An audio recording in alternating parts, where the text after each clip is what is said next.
ظاہر ہے عمران خان صاحب مسلسل ٹالتے رہے، نہیں پیش ہو رہے تھے، وہ نہیں چاہتے اس کیس میں ان پر فرد جرم عائد ہو. کل اگر وہ پیش ہوتے ہیں تو فرد جرم عائد ہو جائے گی یا ابھی بھی وہ اس معاملے کو ٹال سکتے ہیں؟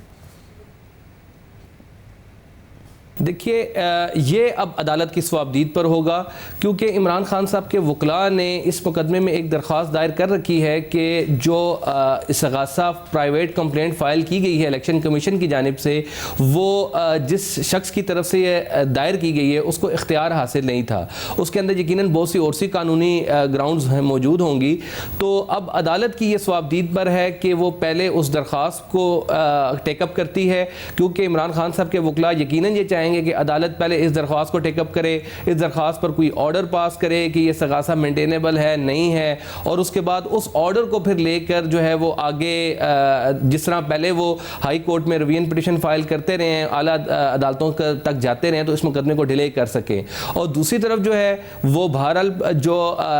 مستغیث ہے اس مقدمے کا الیکشن کمیشن آف پاکستان، ان کے وکلاء کی یہ خواہش ہوگی کہ آپ چونکہ عدالت پہلے ہی اس مقدمے کو دیکھ چکی ہے اور عدالت یہ قرار دے چکی ہے کہ اس مقدمے میں کرسری سٹیٹمنٹ کے آنے کے بعد، ڈاکومنٹری ایویڈنس کا ریکارڈ آنے کے بعد عدالت نے کہا ہے کہ اس مقدمے کا میرٹ پر ٹرائل بنتا ہے، تو وہ عدالت سے اب استدعا یہی کریں گے کہ یہ ٹائم ٹیکنگ ایک کام کرنا چاہتے ہیں، تو اس کو لنگر آن کرنا چاہتے ہیں. آپ پہلے چارج فریم کریں اور اس کے بعد مقدمے کی کارروائی کو آگے بڑھایا جائے. بہرحال کل یہ ایک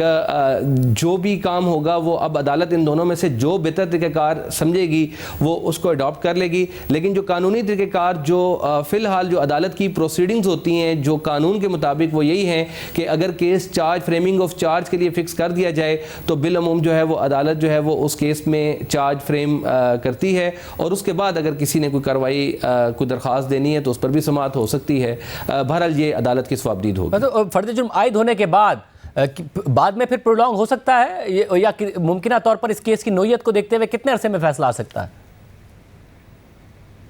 دیکھیے اس مقدمے کے فیصلے میں جو عدالت کا طریقہ کار ہوتا ہے وہ تو یہ ہوتا ہے کہ جب چارج فریم ہو گیا تو اس کے بعد آپ نے استغاثہ کی